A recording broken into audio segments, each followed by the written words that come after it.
morning. So we're early today. Kararating lang natin kaninang 2 AM from Vigan, Ilocos Sur. And then today, oras na 6:30. So meron tayong Quezon City, meron tayong Batangas, and meron tayong Laguna. So we have a very long day today. Okay?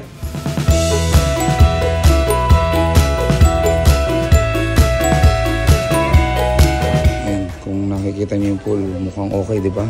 Mukhang walang problema. Pero naglilik yung mga plumbing niya as per owner. So kaya yung owner nag-decide na palitan yung mga plumbing niya. At tayo, isasara natin lahat ng existing na plumbing niya para gumawa tayo ng bago nating mga plumbing layout. So ito yung current na pump room niya. Babakin din natin to, tatanggalin natin to, i-realign natin na maayos. So makikita nyo to after finish, mag-iiba itsura nitong mga dito sa pump room.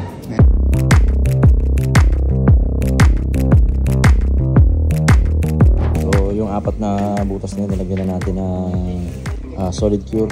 Tapos tuloy-tuloy pa rin yung pagbakbak natin dito hanggang sa pump room. So, ito yung malaking trabaho. Bakbak natin yung buong flooring pump room. Tapos yung mga tubo dito lalagyan natin ng end cap.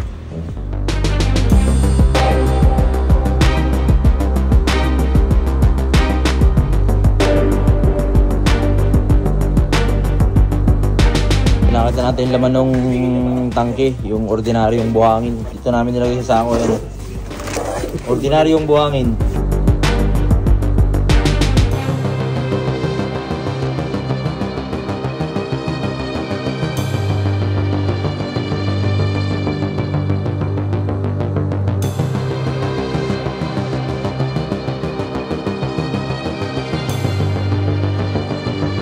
Natin return jet, mga vacuum, 3, ilaw, bagong ilaw, 2.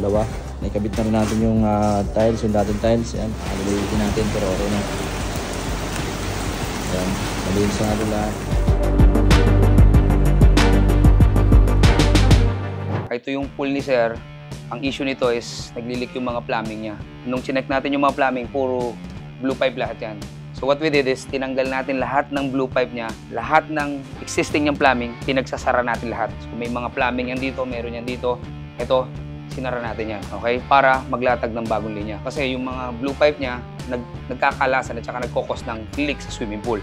That's why ito, nag-create tayo ng mga bago nating mga linya. Okay, puro bago lahat yan. Return, vacuum, jets, lahat puro bago yung linya niya. Make sure na hindi na magkakaproblema. Kasi the fact na nagkaproblema na yung blue pipe niya ron, for sure, yung iba dyan, susunod na rin. To avoid yung future problem na yon, binago na natin yung buong linya. All is well, parang walang nangyari, naibalik natin sa dati, nagpalit din tayo ng ilaw kasi opportunity na yon para palitan yung ilaw habang walang tubig. So, magantay lang tayo ng ilang araw, lalagyan ng water to, and then after that, testing na tayo. Ito yung jets niya rito, na nilagay natin bago. Kasi dati parang may butas lang yan, pero ito, this one is better.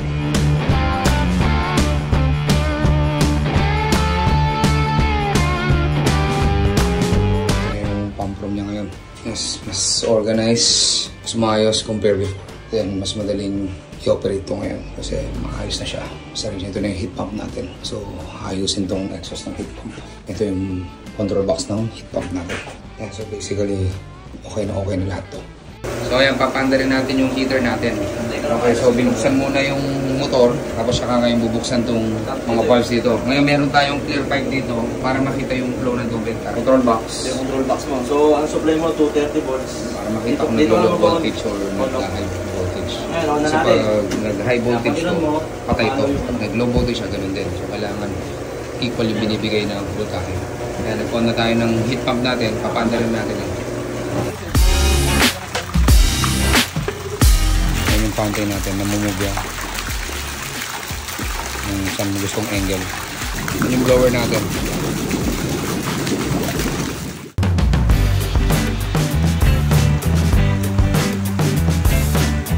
So ito, okay na to. Ito yung heat pump natin. Ito yung mga plumbing natin. I-retain natin yung existing yung filter at saka motor. Kasi okay pa naman. At saka akma naman doon sa size ng pool niya. Yung heater natin, ito ngayon currently malamig to, ha? So ayan yung mga ball valve natin, lahat yan standard. Yung mga fittings natin, lahat yan standard. Wala tayong epoxy, wala tayong kung ano-anong masagwang dikit. Lahat yan organized. So,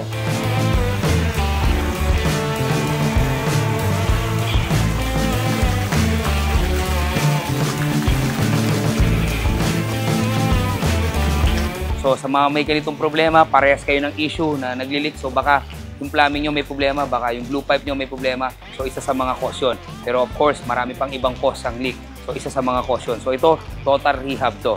Okay, so kung kailangan nyo ng plumbing and equipment, new construction ng swimming pool, house construction, anything, alam nyo na kung sino hanapin nyo. Doon ka na sa sigurado. Ito ulit, si Tito Sai, ang tito nyo na hindi kapatid ng nanay nyo.